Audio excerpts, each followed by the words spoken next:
जय श्री राम दोस्तों। परीक्षा में इस प्रकार के सवाल बहुत बार पूछे जा चुके हैं। तो आज हम लेकर आए हैं लुप्त पदों को भरना।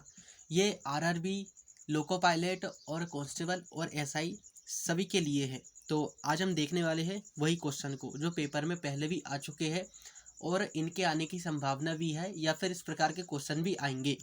तो आज हम इन्हें देखने वाले हैं। तो पहला क्वेश्चन आपको दिख रहा होगा कि आपको ऐसे बॉक्स बने होंगे और बॉक्स के अंक बहुत सारी संख्या लिखी होगी। कोई एक संख्या पे क्वेश्चन मार्क, कोई एक बॉक्स में क्वेश्चन मार्क का चिन्ह बना हुआ है, जैसे कि लास्ट वाले में। तो जैसे कि इनमें कोई संख्या भरी हुई है, वैसे भी यहाँ पर कोई संख्या आएगी। तो आज हम देखने वाले हैं कि इसमें कौन सी संख्या आएगी। अगर इस प्रकार का सवाल आपको आता है तो आपको सबसे पहले तो 1 से लेके 10 तक के घन और 1 से लेके 20 तक के वर्ग आपको याद होने चाहिए। अगर आपको ये सब चीज़ें याद है तो आप इन सवालों को बड़े ही आसानी से कर सकते हो। तो देखो, पहला सवाल आपको ये दिया होगा। देखो, जिसमें बड़ी संख्या है तो इन दोनों में कुछ संबंध बना होगा, तब जाके ये संख्या आई है। तो हम पहले देखते हैं। अगर हम इसमें 5 का घन कर दे, 5 का घन कितना होता है? 5 का घन होता है 125। और 8 का वर्ग कितना होता है? 8 का वर्ग होता है 64। 8 8 64 प्लस करें तो 5 4 9 6 7 8 और 1 का 1 यानी कि 189 इसमें आ गया। क्या ये भी उसी प्रकार से है? तो 6 का घन कितना होता है? 6 का घन होता है 216। 216 उसके बाद फिर 7 का वर्ग 49, दोनों को जोड़ दो। 6 और 9 को जोड़ेंगे 15 का 5 बचा 1, 4 5 6 और 2 का 2, 265 इसमें आ गया।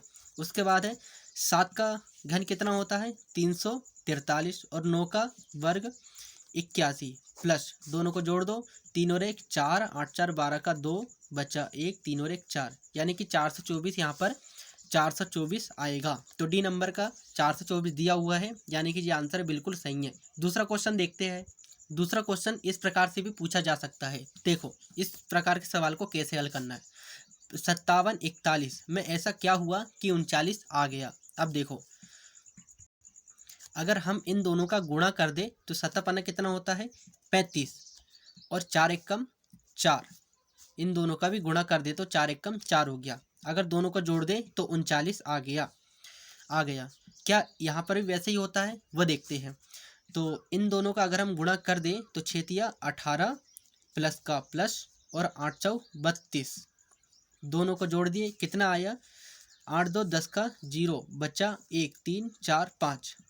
तो इसमें 50 आंसर आया और 50 ऑप्शन में भी दिया हुआ है ए नंबर पर, यानी कि 50 आंसर बिल्कुल सही होगा। तीसरा क्वेश्चन इस प्रकार के भी पूछे जा सकता है। तो तीसरा क्वेश्चन आपको दिया हुआ है, बहुत ही आसान तरीके से आप इसे कर सकते हो। अब देखो, 1 3 9 और 27 दिया हुआ है। यहाँ पर 2 14 और क्वेश्चन मार्क और 28 दिया हुआ है। मतलब कि इन दोनों में क्या हुआ कि यहाँ पर एक संख्या इन दोनों को मैच कर गई। तो अब देखो, अगर हम 1 का गुणा 1 गुणित 3 करते हैं तो 1 तिया 3 होता है, और अगर 9 गुणित 3 करते हैं तो 9 तिया 27 होता है। अब यहाँ पर भी कुछ इसी प्रकार का होना चाहिए। तो 2 का पहाड़ा ऐसा पढ़ो कि 14 तक आए, तो 2 गुणित 7 यानी कि 2 7 14 आ गया। उसके बाद यहाँ पर भी ऐसी कोई संख्या आनी चाहिए जो उसका गुणा 7 से करने पर 28 आ जाए। तो ऐसी संख्या है 4। 4 सत्ता 28 यानी कि क्वेश्चन मार्क की जगह में 4 आएगा। तो अगला क्वेश्चन देखते हैं। अगला क्वेश्चन है ये, चौथा क्वेश्चन है। इस प्रकार से भी आता है। तो इस प्रकार क्वेश्चन को कैसे करें वो देखो। देखो, 5 4 14 3 और 2, यहाँ पर बीच में क्वेश्चन मार्क है। बीच में इन चारों में ऐसा क्या हुआ कि बीच की संख्या आ गई। तो देखो, अगर मैं इसका गुणा इसमें कर दूं तो कितना हुआ? 5 तिया 15 और फिर माइनस का लगा देता हूँ तो 4 दूनी 8 हो जाएगा। 8 हो गया। अगर 15 में से 8 घटाए तो 7 बचता है, और 7 का गुणा 2 में करें तो 14 आ गया। यानी कि बीच में ऐसा आ सकता है। क्या यहाँ पर भी वैसा ही होता है? अगर यहाँ पर वैसा होता है तो हमारा आंसर बिल्कुल सही होगा। तो देखो, तो 4 और 7 का गुणा करें तो 7 चौ 28 माइनस कर दिए, और 5 का गुणा 6 में करें तो 5 6 का 30 हो गया। तो इन दोनों का अगर हम घटाए तो कितना बचेगा? 2 बचेगा। और 2 का गुणा अगर हम 2 में कर दे, 2 दूनी 4 होता है। मतलब क्वेश्चन मार्क की जगह में 4 आएगा। और ऑप्शन में भी डी नंबर पे 4 दिया हुआ है, यानी कि डी नंबर का ऑप्शन और 4 जो संख्या है वो हमारा आंसर बिल्कुल करेक्ट है। पांचवा क्वेश्चन है। इस प्रकार के भी क्वेश्चन आते हैं। मैंने लुप्त पदों को भरना में जो चैप्टर में मैंने हर प्रकार के सवाल लिखा हूँ, जिस प्रकार के सवाल पेपर में पूछे जा सकते हैं। तो 5वां क्वेश्चन है कुछ इस प्रकार का है। अब देखो, अगर हम इन दोनों को घटाएं तो क्या ये आता है? देखो, संख्या छोटी है तो इन दोनों को स्वाभाविक सी बात है घटा भी सकते हैं, जोड़ भी सकते हैं। अगर हम इन दोनों संख्या को जोड़ते हैं तो संख्या बहुत बड़ी आएगी, लेकिन यहाँ पर 18 दिया हुआ है, यानी कि संख्या छोटी है। हो सकता है कि इन दोनों को घटाने पर आए। इन दोनों को घटाने पर देखते हैं।